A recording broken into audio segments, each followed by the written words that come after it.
Hi techs, welcome back to another video. In this video I'm going to show you how to make changes to the Mac dock on your Mac. To do this we first go to System Settings. In the search box type dock. Then choose dock settings. Two cool things you can do is change the size of the dock from small to large.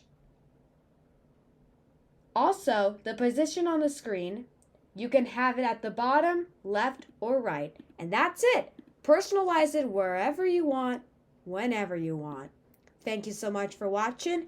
Like and subscribe if you enjoyed the video, and I'll see you in the next one. And keep personalizing.